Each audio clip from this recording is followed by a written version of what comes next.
In today's world, we are constantly connected. Notifications buzz in our pockets, emails flood our inboxes, and social media feeds are an endless scroll of updates. This hyperconnectivity has blurred the lines between presence and availability. But here's a question we often overlook. Are we truly present when we are always available? Presence is not merely about being physically there. It's about being fully engaged mentally, emotionally, and spiritually. It's about the quality of your interaction, not just the quantity of your time. And yet, when we're perpetually accessible, we risk diluting the impact of our presence. This is where the power of absence comes in. Absence is not about abandoning or neglecting your relationships. It's about creating intentional space. Think of it like stepping back from a painting. When you're too close, you may see the brush strokes but miss the bigger picture. Stepping back allows you to see the masterpiece as a whole. Similarly, taking a step back from constant interaction gives others the opportunity to reflect on your value and the unique energy you bring into their lives. Consider the paradox of human relationships. We often don't realize the depth of someone's impact until they're not around. It's why the phrase, "you don't know what you've got until it's gone," resonates so universally. Absence has a way of sharpening focus. It creates a moment of clarity where people can acknowledge and appreciate what they might have otherwise taken for granted. This isn't about manipulation or playing games. It's about self-respect and fostering deeper connections. By stepping away, you're not only giving others the chance to miss you, you're also allowing yourself to reset and refocus.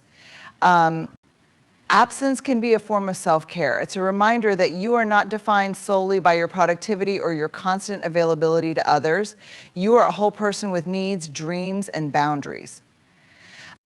There's also a spiritual dimension to absence. When you create space in your life, you make room for reflection, growth, and renewal. This pause allows you to reconnect with your purpose and to show up for others from a place of abundance rather than depletion. It's the difference between pouring from a full cup versus an empty one.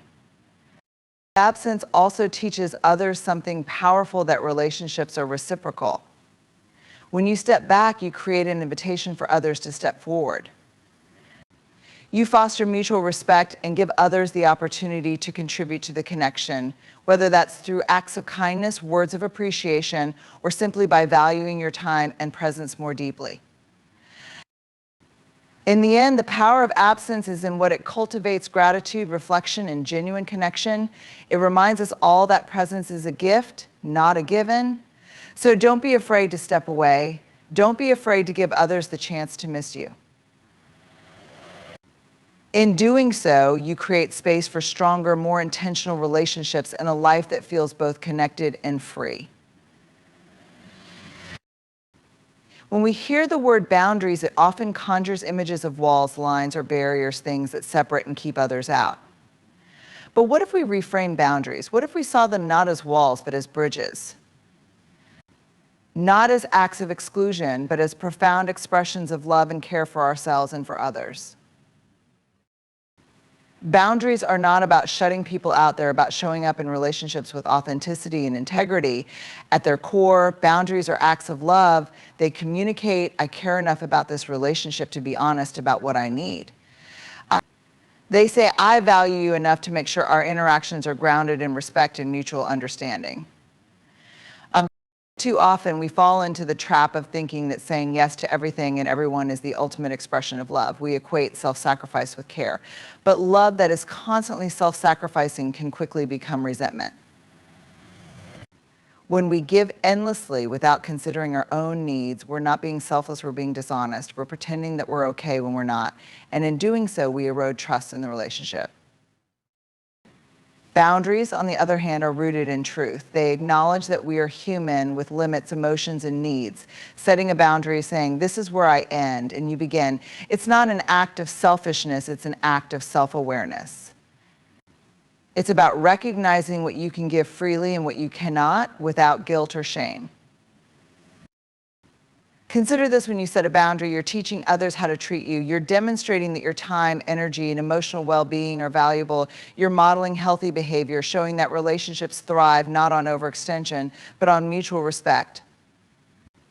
In this way, boundaries become a gift not just to you, but to the people around you. They create a foundation for healthier, more sustainable connections. Boundaries also prevent burnout. When you're constantly overcommitted, your energy depletes, and you're unable to show up fully for the people who matter most. Imagine trying to light a dark room with a dying flashlight. It's ineffective and frustrating. By setting boundaries, you recharge your battery, ensuring that when you do show up, you do so with intention, energy, and presence. It's important to remember that boundaries are not rigid or fixed. They evolve as you do. What you need today may not be what you need tomorrow, and that's okay. Boundaries are about being attuned to yourself and your relationships, continually assessing what serves you and those you love. This flexibility ensures that boundaries remain acts of love, not acts of control or rigidity. Of course, setting boundaries isn't always easy. It requires courage. Saying no can feel uncomfortable, especially when we fear disappointing others. But consider this a boundary that is clearly communicated prevents misunderstandings down the line. It eliminates the resentment that comes from unmet expectations. It paves the way for more honest and fulfilling interactions. Boundaries also deepen intimacy. When you set a boundary, you're inviting others into your inner world, you're sharing your truth and trusting them to honor it. This vulnerability fosters deeper trust and connection. It says, I care about you enough to let you see the real me, limits and all. Finally, let's talk about boundaries as an act of love toward yourself. Self-care is not selfish, it's essential. When you prioritize your well-being, you're not just taking care of yourself, you're ensuring that you can care for others more effectively. Think of the safety instructions on an airplane. You're told to put on your oxygen mask first before helping others. Boundaries are your oxygen mask. They allow you to breathe, to rest, and to recharge so you can be the best version of yourself in every aspect of your life. In conclusion, boundaries are not barriers, they're bridges. They are acts of love that connect us to others in a way that is honest, respectful, and sustainable. They ensure that our relationships are built on a foundation of mutual care, not obligation or overextension. So let's embrace boundaries not as something to fear, but as something to celebrate. Because when you set a boundary, you're saying to yourself and to others, I care about you enough to show up as my best self, and I want the same for you. When we hear the word vulnerability, it often stirs up discomfort. Many of us associate it with weakness, something to hide or avoid. Vulnerability is the courage to show up fully as ourselves, even when there are no guarantees. It is the willingness to share our thoughts, feelings, and experiences, knowing there is a risk involved. But what if I told you that vulnerability is not a weakness at all? And while it might feel terrifying at times, it is one of the greatest strengths everything meaningful in our lives: love, connection, creativity, and growth. To embrace vulnerability, we must first debunk the myth that strength is synonymous with invulnerability. Society often equates strength with stoicism, control, and the ability to handle everything on our own. We're told to toughen up, to power through, or to never let them see you sweat, but this version of strength can be isolating. It creates walls that block us from connecting with others and even with ourselves. Real strength lies in the ability to acknowledge our humanity, our imperfections, and our need for connection. It takes far more courage to say, I need help, I don't know, or I made a mistake, than it does to pretend everything is fine. Vulnerability is not about airing every detail of our lives to everyone. It's about being honest and authentic in the moments that matter most. Think about the most meaningful connections in your life. Chances are they were built on moments of shared vulnerability. Perhaps it was confiding in a friend during a difficult time, expressing love to someone without knowing how they'd respond, or admitting to a mistake and seeking forgiveness. These moments, while uncomfortable, are what create trust and deepen relationships. Without vulnerability, there can be no true intimacy or connection. Vulnerability is also a catalyst for growth and innovation. When we put ourselves out there, whether it's sharing an idea, starting a project, or pursuing a dream, we take a risk. There's a chance we might fail, face criticism, or encounter setbacks. But there's also a chance we might succeed, learn something valuable, or create something extraordinary. The greatest achievements in history were born from people willing to be vulnerable, people who dared to take a leap into the unknown. Embracing vulnerability doesn't mean we won't feel fear, shame, or uncertainty. In fact, vulnerability often walks hand in hand with these emotions. But the ability to face them rather than run from them is what makes us resilient. It's what allows us to rise stronger after failure, to repair relationships after conflict, and to find meaning in life's challenges. Vulnerability also gives others permission to be vulnerable. When we share our struggles or fears, we create a safe space for others to do the same. It's a powerful reminder that we're not alone, that we all carry burdens and face doubts. In this way, vulnerability becomes a bridge, a way to connect with others on a deeper, more authentic level. But let's be clear, vulnerability is not about oversharing or seeking validation. It's about discerning when and where to open up and being intentional with whom we share our truth. It's about knowing that our worth is not tied to how others respond, but to the courage it takes to show up as we are. So how can we begin to see vulnerability as a strength rather than a weakness? It starts with self-compassion. We must let go of the idea that we have to be perfect to be worthy. Perfection is an illusion, and striving for it only keeps us from being real. Embracing vulnerability means accepting that we are enough, flaws and all. It also requires practice. Vulnerability is a skill that can be developed over time. Start small, share a thought, feeling, or fear with someone you trust. Notice how it feels to open up and how it impacts your connection. Over time, you'll build the confidence to be vulnerable in larger ways, whether in your relationships, your work, or your personal growth. Finally, we must remember that vulnerability is not a sign of failure, but of bravery. It is proof that we are willing to engage with life fully, to take risks, and to lean into discomfort for the sake of growth and connection. In a world that often values appearances over authenticity, choosing vulnerability is a radical act of strength. In conclusion, vulnerability is not a weakness, it's one of the greatest demonstrations of strength we can offer. It's the courage to be real, to risk failure, and to seek connection even when it feels scary. When we embrace vulnerability, we open ourselves up to a life rich with meaning, love, and possibility. So let's stop hiding behind the illusion of invincibility and start showing up as our authentic selves. Because true strength isn't about never falling, it's about rising every time we do. In a world that often equates more with better, the idea that quality matters more than quantity can feel counterintuitive. We're encouraged to collect as many experiences, relationships, possessions, and achievements as possible. We're praised for how much we accomplish in a day, how many friends we have, or how full our schedules are. But here's the thing, a life packed with quantity often lacks depth. What truly nourishes us is not how much we have, but the quality of what we hold dear. This principle applies to every aspect of our lives, our relationships, our time, our work, and even our possessions. Let's start with relationships. In the age of social media, it's easy to fall into the trap of equating a large circle of acquaintances with meaningful connection. But the number of likes or followers we have doesn't measure the depth of our relationships. True connection is about intimacy, trust, and understanding. It's about the people who genuinely see you, who support you in your struggles, and who celebrate your victories not because it looks good to others, but because they care deeply about you. Think about this, would you rather have 1,000 casual acquaintances or a handful of people who truly know your heart? One authentic conversation with someone who listens, understands, and values you is worth infinitely more than a dozen surface-level exchanges.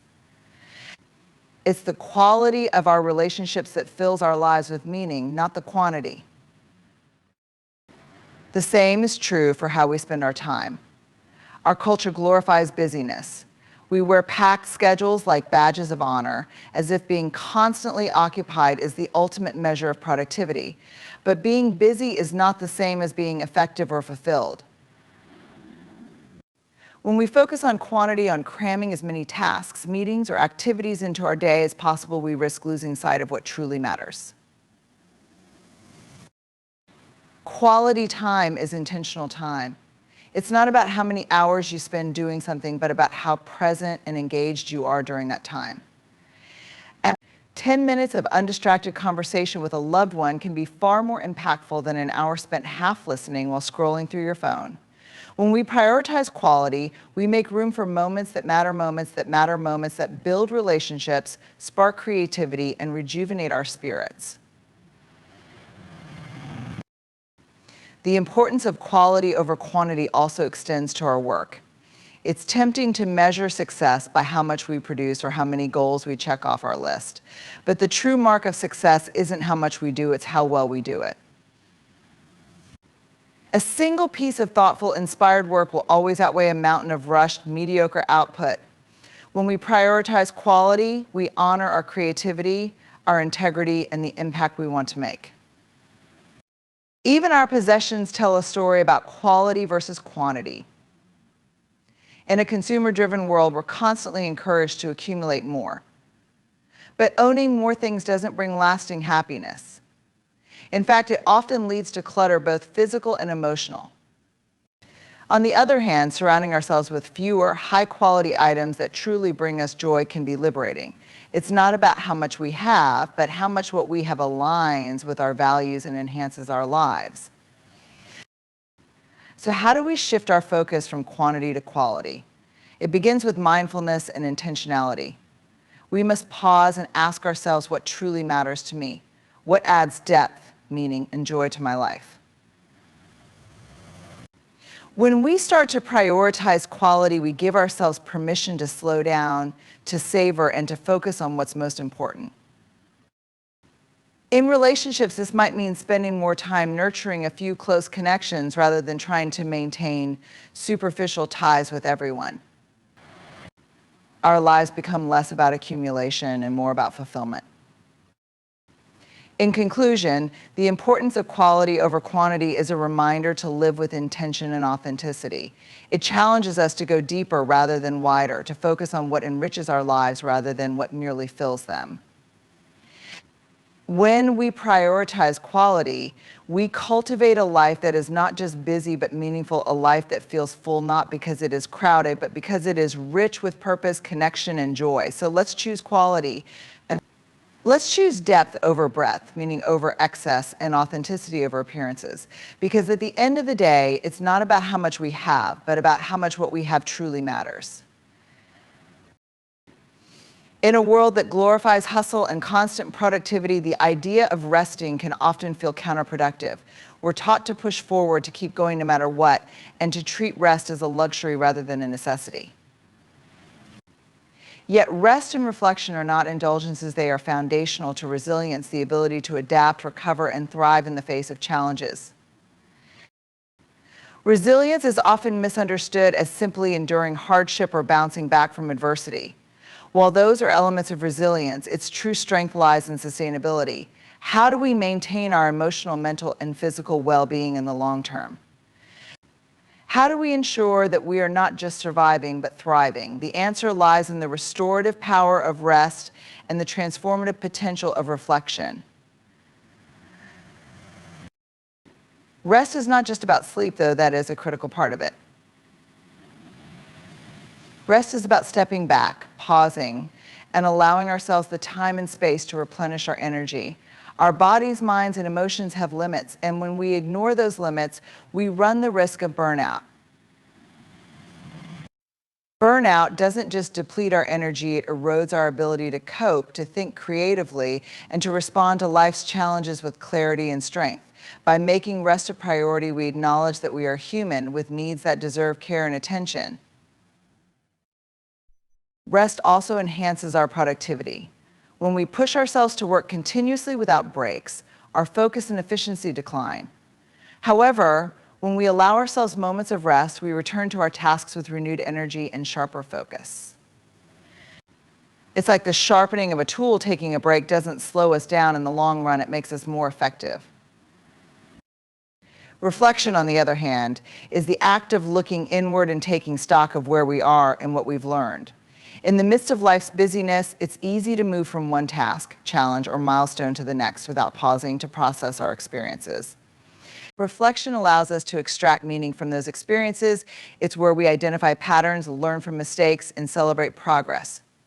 Reflection transforms experiences into wisdom and gives us a sense of direction. The interplay between rest and reflection is where true resilience is cultivated.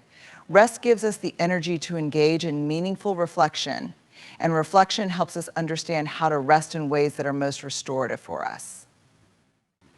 Together, they create a cycle of renewal that sustains us through life's ups and downs. Culturally, there is often a stigma around rest, as if taking a break is a sign of weakness or laziness. But rest is an act of strength and self-respect. It's a way of saying, I value my well-being enough to pause. Similarly, reflection can sometimes feel like a luxury when there's so much to do. But without reflection, we risk moving through life on autopilot, missing opportunities for growth and insight. Rest and reflection are also deeply personal. What restores one person may not restore another, and the way we reflect will depend on our unique personalities and preferences. For some, rest might mean a quiet moment alone with a book, while for others it might be time spent in nature or with loved ones. Reflection might come through journaling, meditation, or even conversations with a trusted friend or mentor. Incorporating rest and reflection into our lives requires intention. It means pushing back against societal norms that equate busyness with worth. It means giving ourselves permission to step away, even when it feels uncomfortable.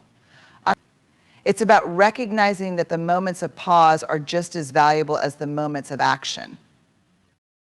One of the most profound lessons we learn in life is that we play a significant role in shaping how others treat us.